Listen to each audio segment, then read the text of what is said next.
Welcome to today's Fireside Chat with Jesse. I'm joined by Dan Krajewski, President of Sertant Capital. Dan, thanks for joining me, man. Great to see you, Jesse. I've enjoyed the last several Fireside Chats that you've had, and I've always had a great admiration for people that want to show a diversity within the industry and get everybody's point of view, because to me, communication is the key to all our growth. No, and thank you for saying that. And that's one of the reasons that I enjoy doing these with leaders like yourself in the industry, because since we can't, I can't come to California. Well, I guess I could drive over to your house. It's what, 5 hours from Arizona. But since we can't afford, the luxury of being in front of people, it's, how do we get to know someone more on a personal level when you can't be in front of somebody? So thanks again for taking the time. And like you, I decided that I would make it a true fireside chat. So you'll see in my background is my fireplace at our cabin up in Lake Arrowhead, which is in the San Bernardino Mountains. And we've been spending our time up here in the COVID environment because it's safer. And it looks a little warmer there than some of those Facebook posts a few weeks back when you got some of the white stuff. Yeah, we actually have a little bit of snow left out here. Okay. Not too much. I'm not familiar with that part. Where in California is that? It's about an hour and a half from the coast, 5,500 feet up in the San Bernardino Mountains. Nice. It's about, like I said, an hour and a half from our house in Costa Mesa. And, when my wife came up here with me, she goes, have you ever been up to the mountain? I said, no. And she goes, well, my parents used to have a house up there. And we came up here and I said, man, this really reminds me of the Adirondacks where I grew up, going there every summer for vacations. I said, we got to buy a place up here. Within 2 months, we had bought a place. So, we spend a lot of time up here, have some family up here, not as much as we like with COVID, but nice lake. We got a boat, we're doing everything, that you would do on a lake. It's really nice. We appreciate it. That's great. Yeah. I mean, I'm obviously from upstate New York as well. And, Arizona is one of those unique states where it's like the desert down here. I mean, it can be 110. The other night it got into like 31 degrees. And then you drive 2 hours north and you're in Flagstaff and you have pine trees. So it's very unique in regards to you can escape at all times. We have the luxury here of being by the coast, having the mountain house, and then we have family that has a place in Indian Wells. So we've got the desert too. So we kind of migrate between all three. That's fantastic. You just have to watch out for some of those wildfires, I guess, and then you're good to go there.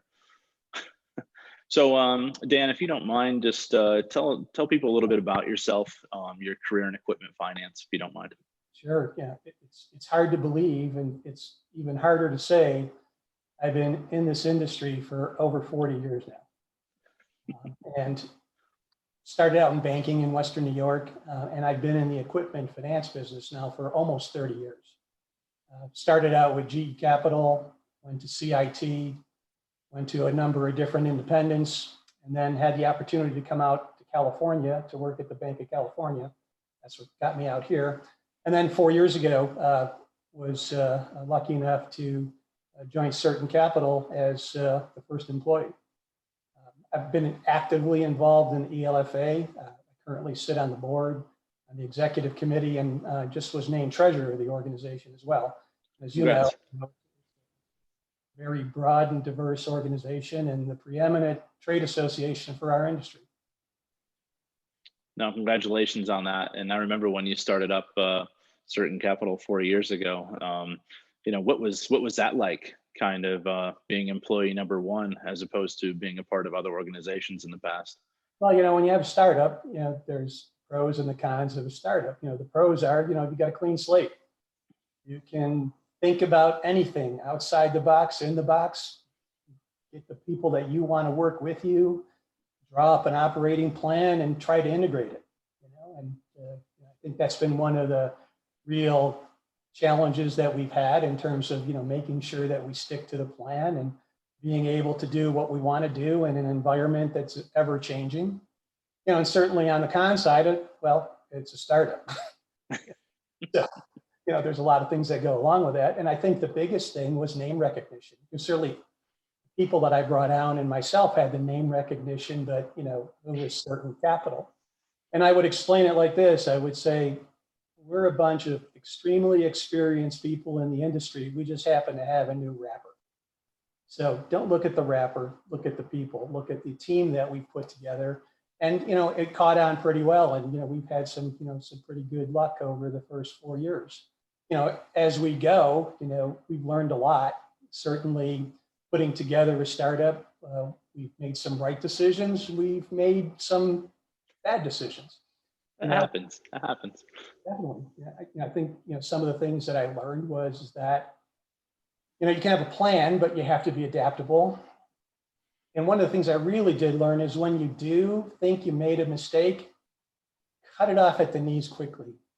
So you can control the mistake, control the costs of some of the mistakes that you made, and then refocus on some of the things that are the positive stuff that you're doing that are bringing, positive, fruitful stuff to the organization. No, and that's a great point, because a lot of people out there are just like, oh, maybe it's just a minor hiccup, and then the hiccup turns into something else. And then you just keep throwing good money after bad, as opposed to being like, you know what, it's time to move on. I think that it also has to do with how you bring people into the organization. Right. In the beginning, we said, let's just get some people, and we didn't stick to our process, and that became somewhat of a treadmill. We have a process where we have every prospective employee take what's called the culture index. And okay. We want to see if the culture index fits our culture. Right. And are they going to have the type of background and personality and capabilities that we think are important to be successful? And the times that we've gone astray, it worked out too well.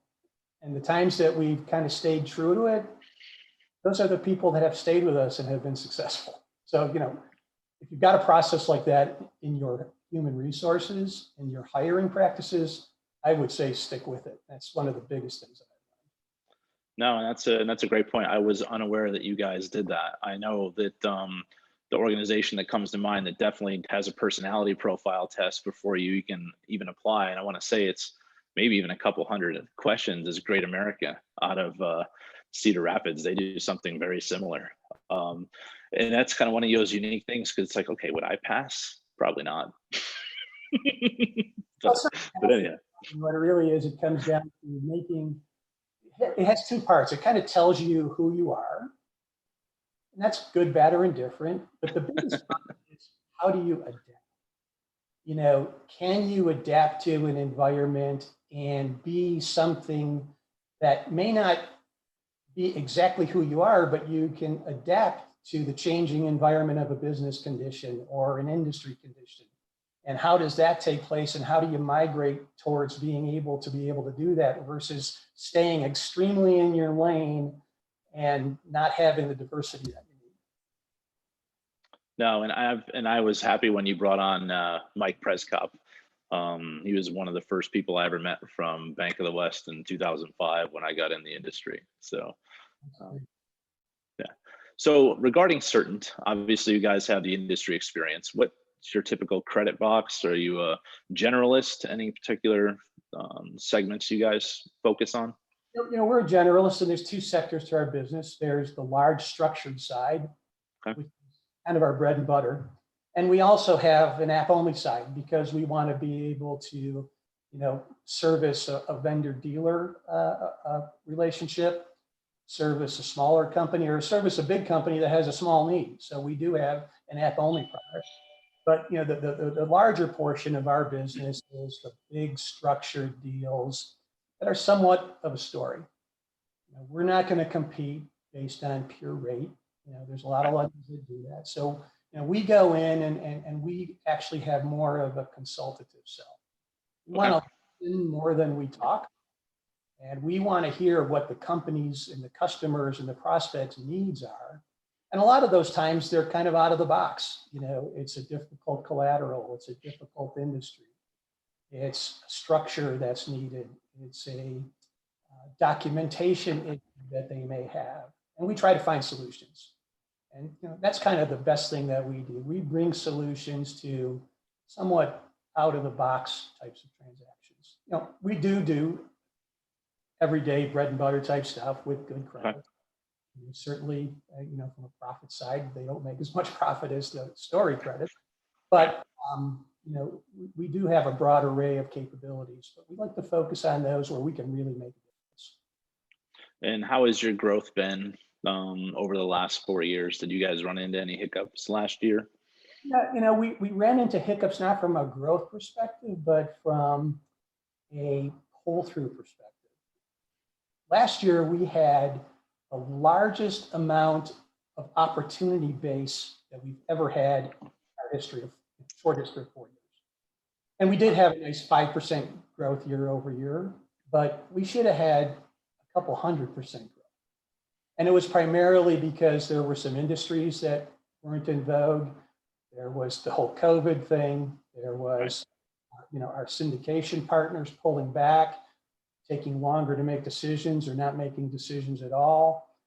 And even in some cases, giving a decision, but then pulling it back because of COVID. So, we could have had quantum leap in growth, but, we had good growth and we were happy with that. But it changed the way we do business quite a bit. So from a office perspective, what's that doing to your employees? Obviously, I'm assuming people are still remote. What does that do to your culture, not being able to be around people every day? Well, from a perspective of the offices, we were pretty much remote anyway. We have our headquarters in Newport Beach, but that was just really a handful of people. Okay. You mentioned Mike. Mike works remote. Our other ops person works remote.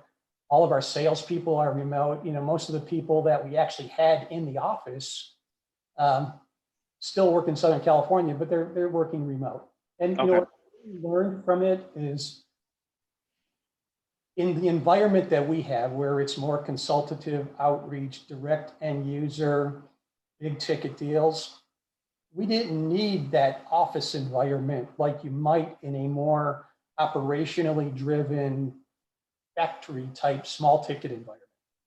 So, we basically said to ourselves, let's just keep it like this. And we're probably never going to go back to that office environment and save a lot of money, quite frankly. But we enjoy it. And actually, from a perspective of efficiency and meetings and productivity, I think we're doing much better. And like you said, you don't have that overhead, right?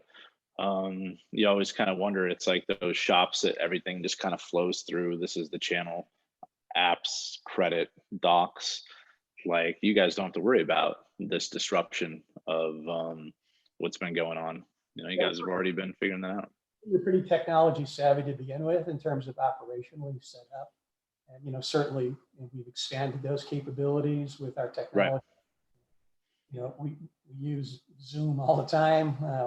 We do our meetings over the internet like these here. We meet with customers online. When I take a look at, who was, one of the first preeminent people to use that, I think of First American. The way they had really kind of started this whole online meetings. And I worked there a while ago and was part, with Bill Verhelli. That really taught me that, you had talked earlier about the face-to-face. It's important, but, here we are, face-to-face. Yeah, and that's one of those things that I know when you walk into certain boardrooms, you see cameras, you see microphones, and some organization invest more in that technology than other. And I know that me personally, when this whole thing started, I was like, I don't want to turn on my camera. It's like, do I really need to? But then again, it's how do you give that personal touch, especially on the sales side? How do you connect with somebody? But it was always like a roulette where it's like, all right, are they going to turn on the camera? Shoot, I have a hat standing by, and you're just like, Then you've got some of the people within your organization that are camera shy. You've got to get them used to that because it is what it is today. That happened when I joined JDR. I mean, the organization's been around for 20 years, and I was like, guys, we're on the phone with customers and potential customers, and our cameras are on because we're a customer centric organization, and we need to make sure that we're putting our faces out there. And it was there was a bank in Southern California who was a customer for 5 years, Dan. And they're like, Doug, this is the first time we've seen your face. And it's like, what? But that's, I'm sure it happens quite a bit. So what are your thoughts on, 2021? Can any of that business that didn't come last year flow into this year? I see it opening up, from a perspective of the credit boxes, of the types of deals. I still think the political environment will have a great deal to tell where we can play. Coal industry, nobody likes that right now. Other industries will become in vogue, and it's like everything. Being in this industry 40 years, I've seen a lot of cycles, and I've made it through every one of them, and we've all made it through every one of them. So it's just about that adaptability I talked about. I think there'll be more opportunity. I think the business environment will be better. I'm a little bit scared of the tax environment and political environment towards corporations and about wealthy people in general, people that make the investments primarily. A little worried about that, but I think it'll be a good year. Yeah, I always get a little concerned on that too. I know, you guys are a border state to us in Arizona, and every time I see what's going on with Newsom and that political landscape over there, I'm kind of like, keep that over there. Keep that chaos over there, but everyone seems to be moving here, and it's kind of like, well, leave that there. Don't bring that nonsense here. So I can only imagine what you deal with on a daily basis from a political perspective. You're being a conservative by nature, but somewhat of a centrist socially, because I think it's really important that we have social benefit programs, that we help people that need the help. I agree. I don't believe in huge giveaway programs. So it's a little bit interesting living in California, being more on the conservative side. But again, as a country, we've lived through all this stuff, and I can only control what I can control. I can make my voice heard about things that I disagree with, and then the chips are going to fall the way they fall. It just is, is what it is. There are people out there that are more vocal, and I guess those are the people out there with all the picket signs and everything. I don't go that far, but I do make my voice heard on some social media things, and within business environment, within my public life, I make it known, and I stick to my guns. I am who I am. Well, that's a unique part about the majority of us, is we can sit there and we can have our disagreements, and then you sit down and shake hands and agree to disagree, and we walk away. So, the most important part of that is to respect everybody's opinions. Right. And if you disagree, you disagree. Where I get the most heartburn about it is being forced to agree with somebody, and if you don't, they just cut you off. And that's not how I care to be. I don't look at people and say I'm not going to be with them or socialize with them because they have a difference of opinion. No, that's not the way it should be. So growing up in upstate New York, I also see that you're a Bills fan. I'm a Giants fan, so I guess I'm rooting for the Jersey team. So while I was rooting for you guys this year, I have a lot of friends in upstate that are diehard Bills fans, and it's, future's brighter for you guys than it is for us at the moment. But after the tailspin, but I went to my first Bills game in 1965. Okay. And the Bills started in 1960. My brother-in-law's family has had seasons tickets for the Bills since day one. Those are real fans. Buffalo is a great place to have grown up. And they certainly get their snide remarks about, oh, you're from Buffalo. Great, you must have had to leave there. Well, I'm from Buffalo, but that's my home. And people that have never been there just don't understand what a great place it is to have a family, the diversity. Gotta like winter, no doubt about it. But it is such a great place to raise a family from a cost perspective, from a social perspective, from a quality of life perspective. And, part of that is Major League Sports there. You're a Bills fan and you're a Sabres fan. And I've got my NFL ticket and my NHL ticket, and I regularly watch the games. And every Sunday, you'll see me mostly at 10 a.m. with breakfast, the Bloody Mary, and the Bills. So, just ask my wife. That's fantastic. Yeah, I'm a Blue Jays fan, believe it or not. So they were even in Buffalo last year. So, don't ask. But I've been following them since the 90s. So I grew up as a St. Louis Cardinal fan for some reason, living in Buffalo. I don't know. It was Bob Gibson, Lou Brock. My mom was a diehard New York Yankees fan. Taught me how to play baseball. And when she got older in life, she watched every Yankees game. And when they lost, she would honestly throw things at the TV. Oh. He was upset. And the other side of that is my son is a Red Sox fan. So there was some between my mom and my son, when my mom was still alive, the Yankees, Red Sox. Sit there and you're just an innocent party, just poking a little bit. My mother watched almost every game, every season for the Yankees for like the last 20 years of her life. Wow. And at least she was passionate about it. That's awesome. That's great. Very passionate woman. So I know we've gotten to quite a few things here, Dan, and just real quick, we've been doing these on every show. A little fun fact about yourself, if you don't mind. Well, got kind of a Brady Bunch family. I moved out to California, met my wife. She has 4 kids. I have 2. Okay. 3 boys, 3 girls, and we have 8 grandchildren. And my 2 oldest grandchildren are freshmen in college this year, and the youngest one is 1. So we run the gambit of the grandchildren. So it's family comes first to me. I love my family. I love the grandkids. And out of all the grandkids, though, I only have 1 grandson. So okay. He's the youngest. So that's kind of new. A couple other things is I'm a Porsche enthusiast. I love Porsches, and I really love opera music.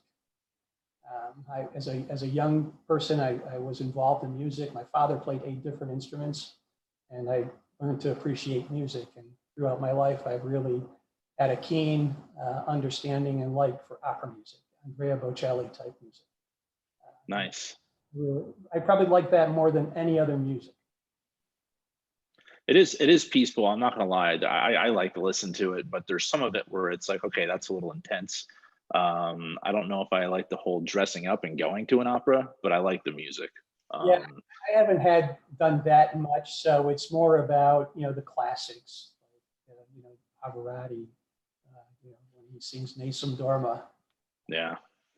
It basically makes my hair rise up and give me goosebumps every time I hear that music.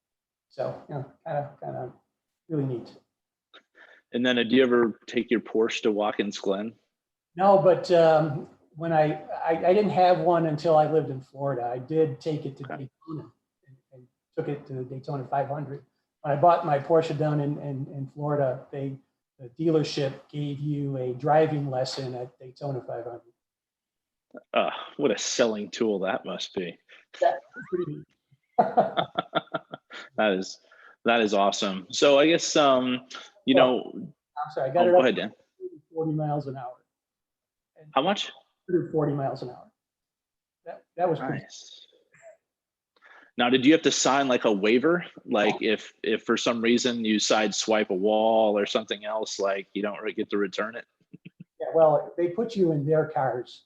So okay, fair enough. So, they're a little more controlled. They've got some things on there that you wouldn't have on a normal car. And there's a person in the car with you that's probably scared for their lives. But you're belted in and everything. It's not like just taking your car on the oval. I would just be like, it's defective. It doesn't work out.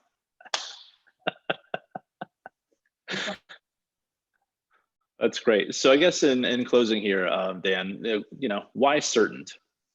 Well, when I take a look at it, it comes down, the most important thing in my life is integrity. And that's the one thing that I strive within the organization, is to have the highest degree of integrity in everything we do. The second part is the people. You know, we've got a good team of reliable, intelligent, inquisitive people. That's one of the other things I look for, is inquisitiveness when we're looking. Are they always asking why?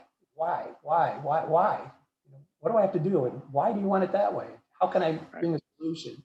And you know, the other thing is, we talked about a little bit earlier about that diversification, that we can do the big deals and we can do the small deals. So, you know, a lot of people in the industry, they choose one path.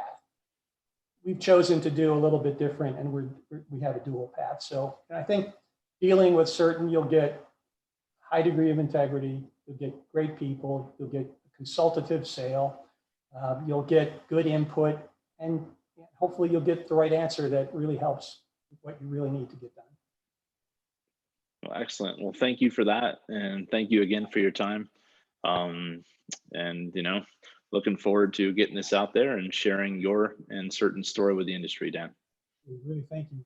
Great to be with you, Jesse. Have a great day. All right, you too.